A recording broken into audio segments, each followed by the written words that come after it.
Hello gainers, I'm Ralphie and welcome to my little channel. Here it is, you're watching it, yep. It's called Fitter Philosophy, and the mission of this channel is for an old guy basically to share some stoic practical observations with the world and beyond, yeah, because there's a lot going on beyond the world, so that information is shared. Opinions are exchanged, because you can comment, of course, and give your own opinion and perspective. So that makes it dualistic rather than very one-sided as you get with legacy media like newspapers and television. But this channel, it keeps things fairly simple and grounded, and that's quite important because it's easy to overcomplicate things. And when we do that, we miss the basic, essential, meaningful points. And it's important to actually be aware of that because it increases our level of consciousness. And I want to give you a really, really good example of that.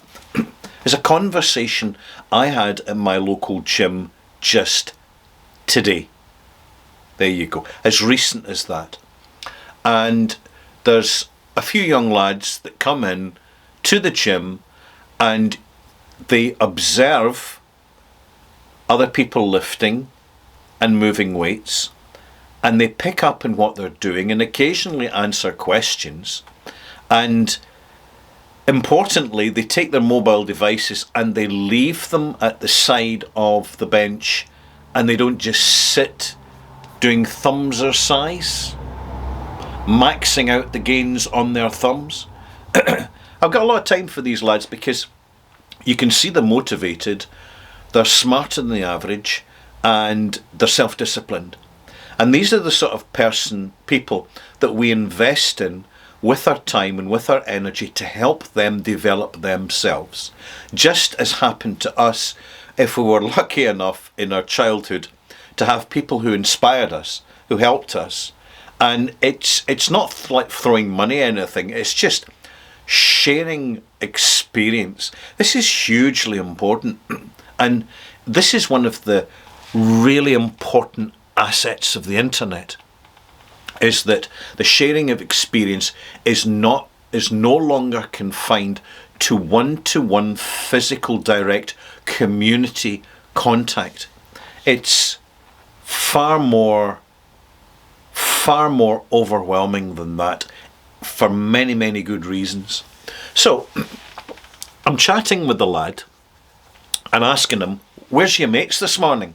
And he says, oh no, they've been a PlayStation party.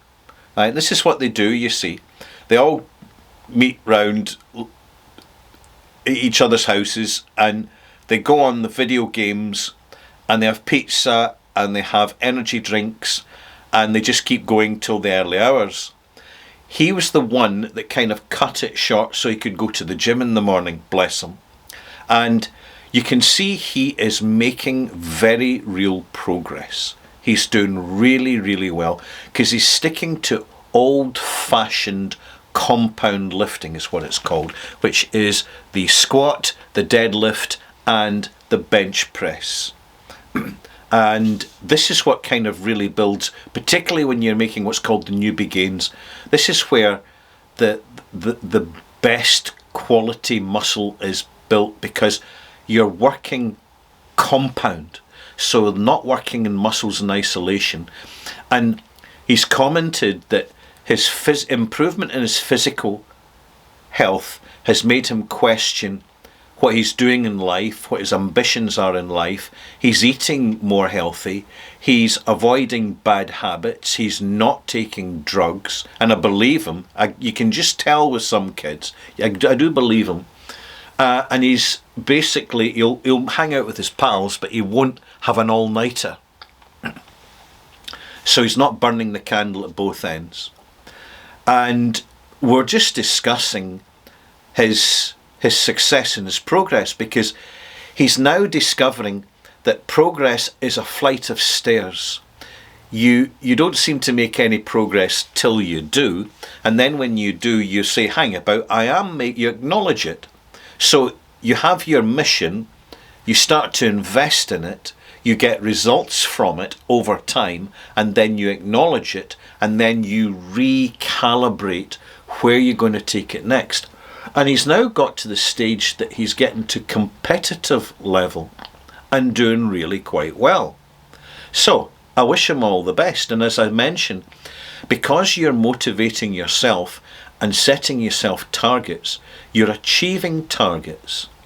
And as a result, you're already doing more and achieving more than the average, because you're putting yourself into these challenging situations, you're accepting the challenge, you're preparing for the challenge, you're getting physically fit, you're getting mentally fit, you're getting focused, you're improving your self-discipline. This is really setting yourself up for a successful life. And he did mention, and this is what I'm really coming to here, he mentioned something really, really interesting. And that is that he sees his other pals that he went to school with start to get more fatigued, more lazy in their days and lazy in their lives. So even though they're generally they're holding jobs down, they're not really doing much. They're kind of treading water.